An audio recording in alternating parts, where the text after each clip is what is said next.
Welcome all of you to the annual open meeting of the Evergreen Care Trust. I apologise for being late.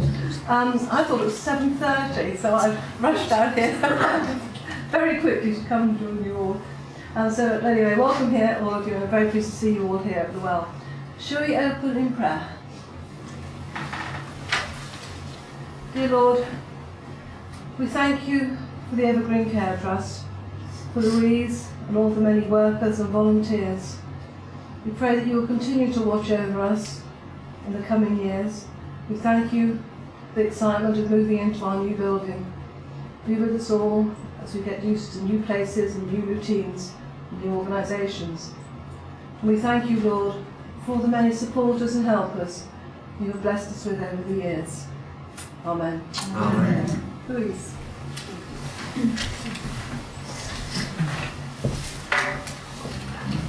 Okay, the next item on the agenda is the adoption of the minutes of the annual open meeting for the last financial year. So you should have a copy in front of you, and I know some of you have had a chance to browse through it. Is everyone happy that those of you who were here at our last annual open meeting, are you happy to adopt these as a true account of the meeting? We have one proposal and seconder. Thank you very much. Is there any matters arising out of the minutes that anyone wants to raise? No? Jolly good. Okay, all right, we'll move on.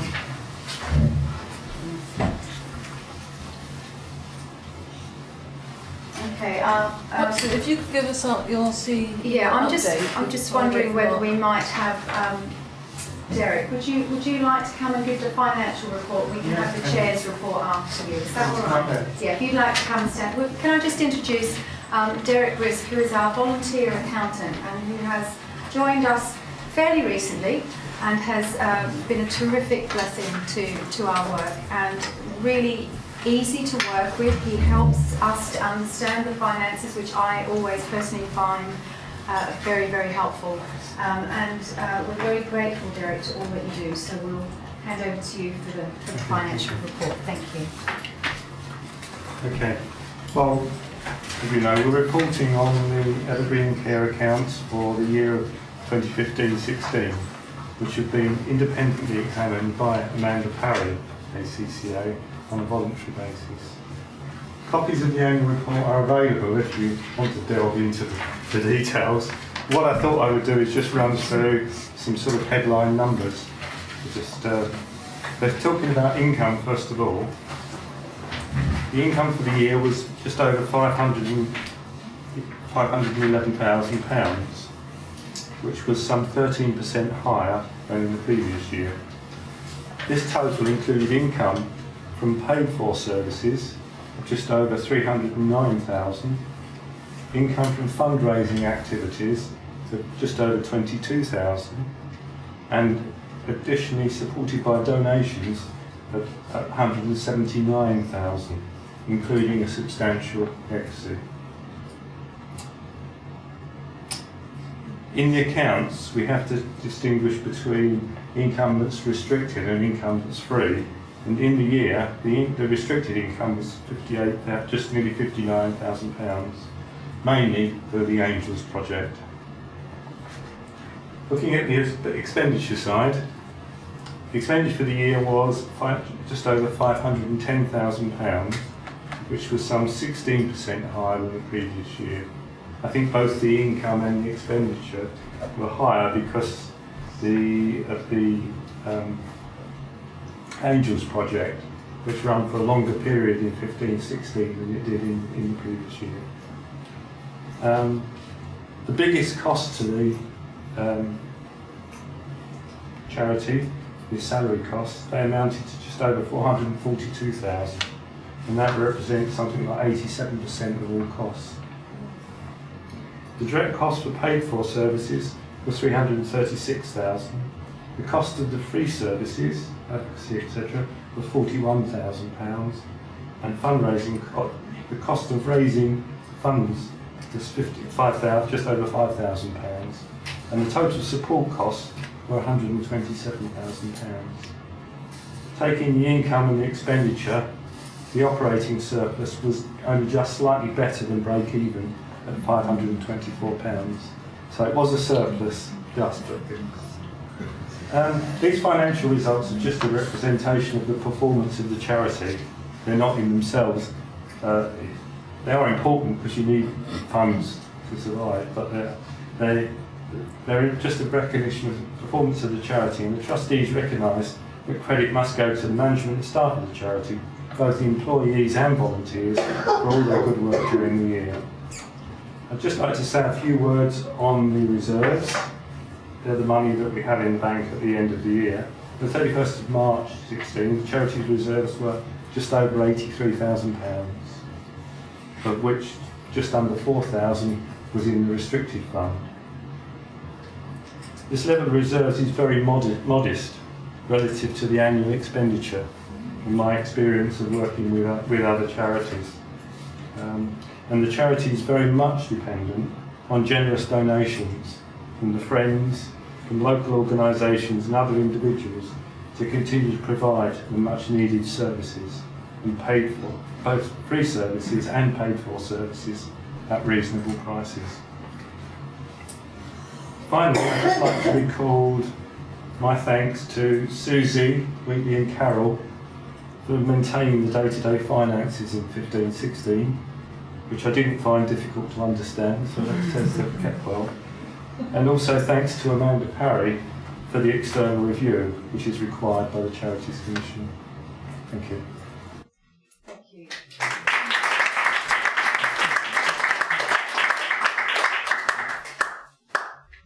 Oh, it's right on cue.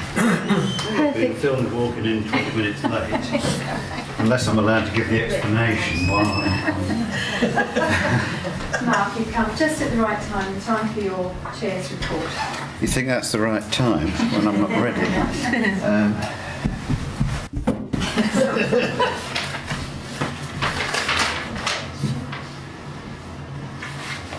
Oh, there isn't a rabbit in that one. I apologise for being late. I had 7:30 in my diary. There must be a reason for that. You're not the only one. Why do you think there's a discrepancy and why do some people have 7:30? No, I don't either. Well, I think that's a question that needs an answer at some point, but maybe not now.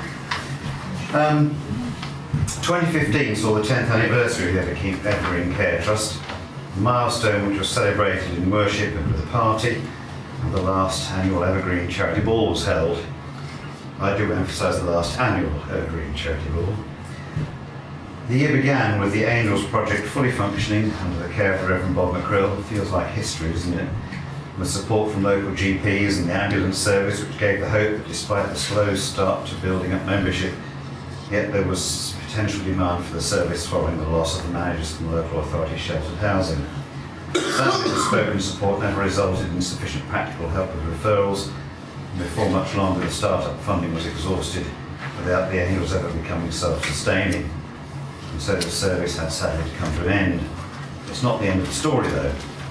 And the aspiration of the Angels lives on in enhanced care offered through Evergreen's home support service, now operating 7 days a week. Jenny Moulds joined Evergreen in the summer to coordinate the Angels service when Bob McCrill had to stand down for health reasons, and she is still with us coordinating home support.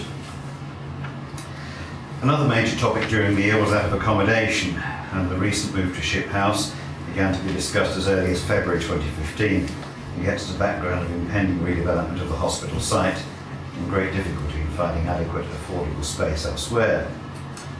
Rosie McLennan was appointed as volunteer and marketing coordinator in the summer and has made a huge impact on the Trust, both in day-to-day coordination and in moving forward the public profile of Evergreen.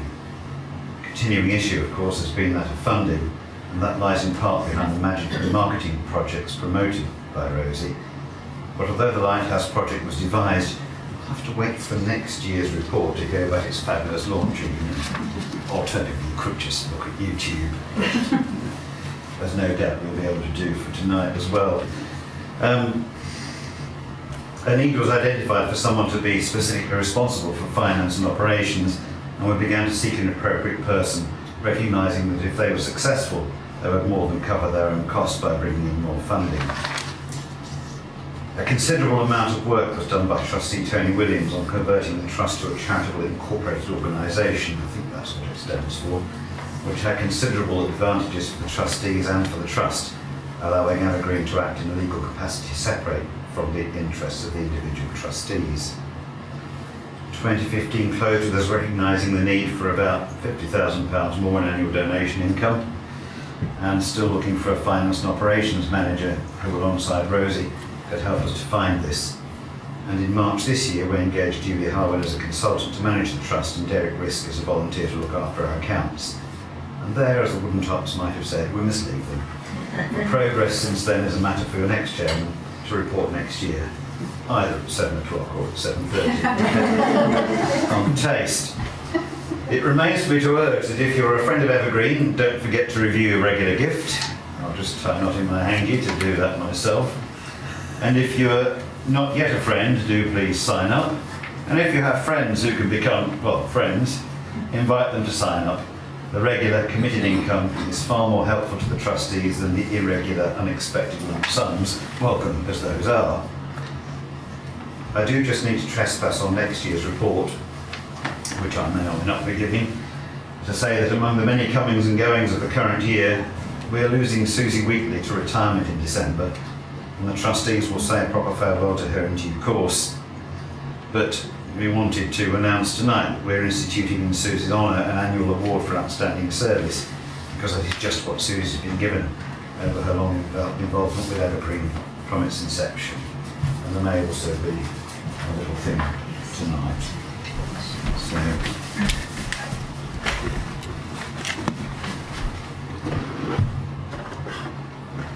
So this is the award.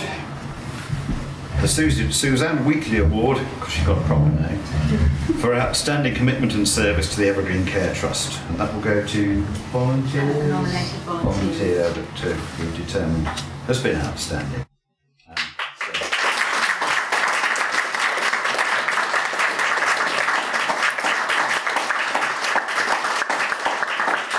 So watch this space next year. Okay. Thank you. And now, if I had an agenda, I'd know what happened next. Probably the financial report. Yeah, we have that. So I think it's me. It's you next, right? I'll leave you to it then. Is that an empty chair I see? Thank you, Mark. Good evening, everyone, and thank you for coming tonight. We appreciate you all being here.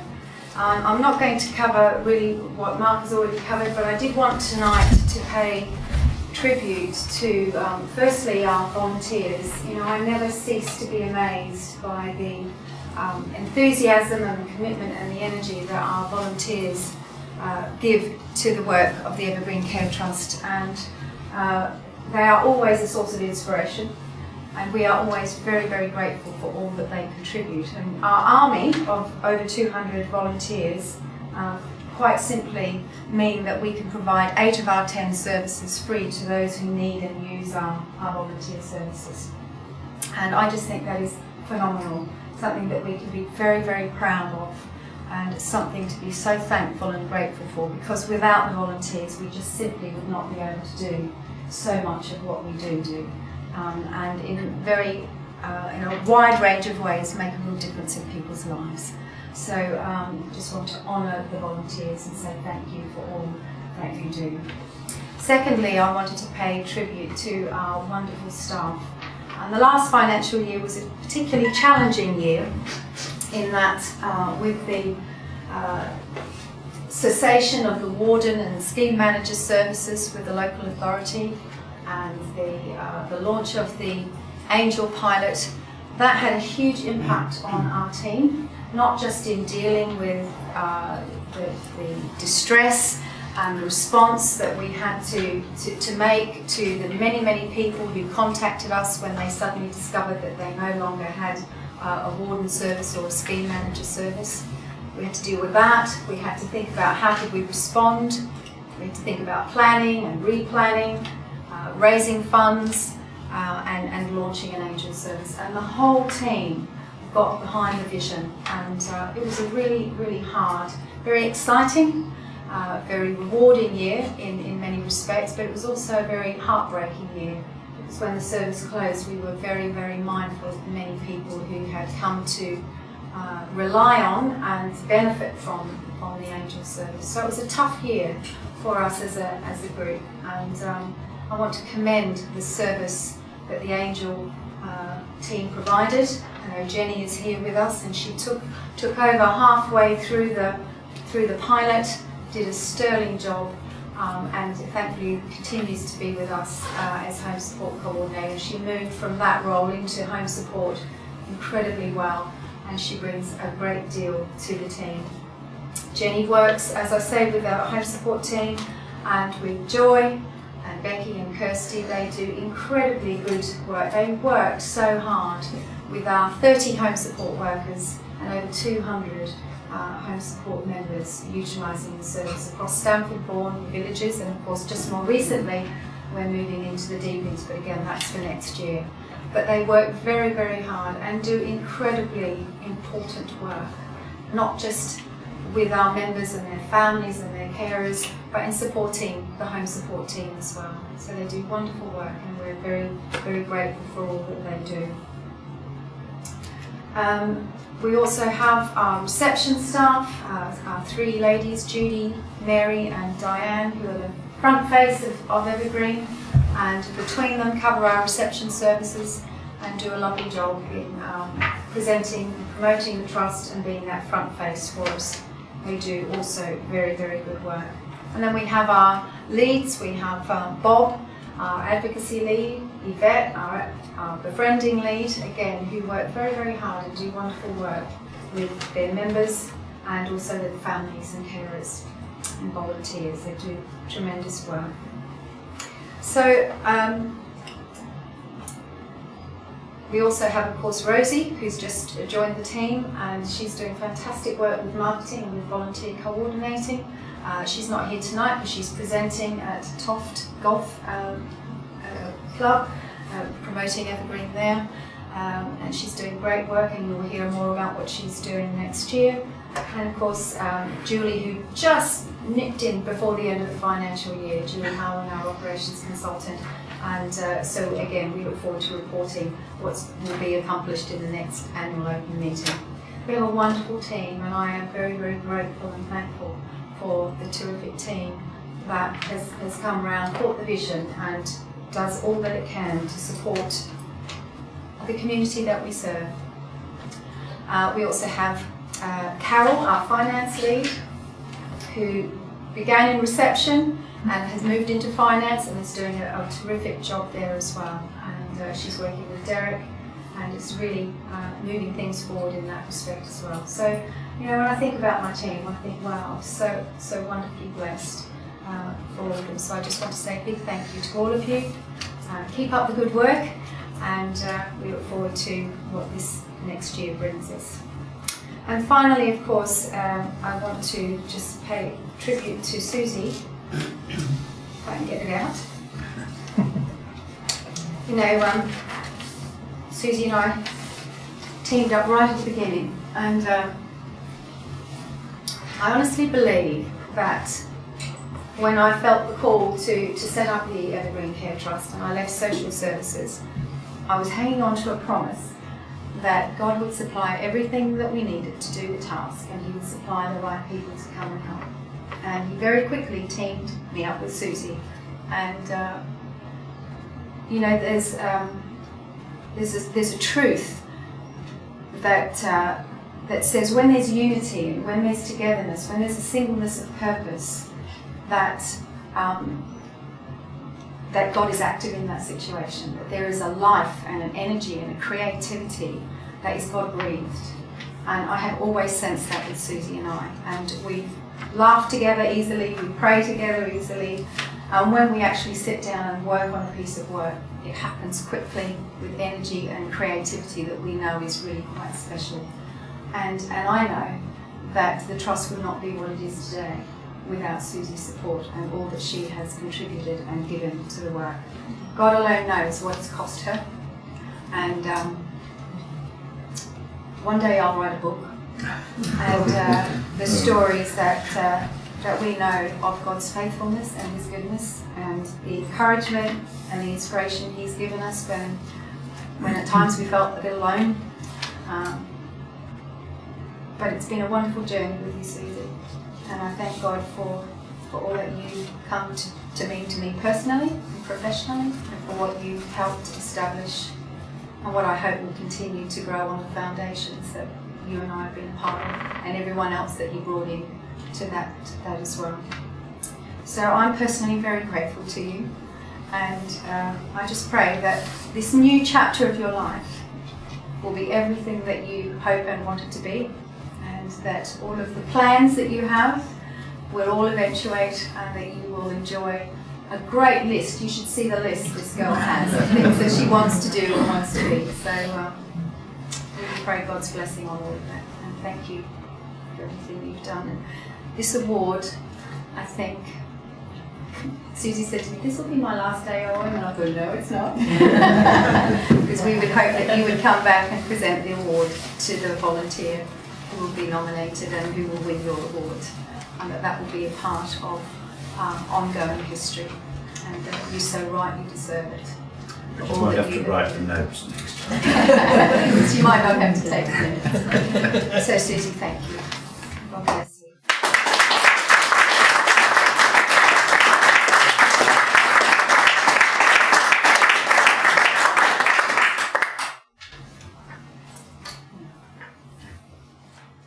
Believe it or not, our organist is going to be here at 2:45. What is the time? It's already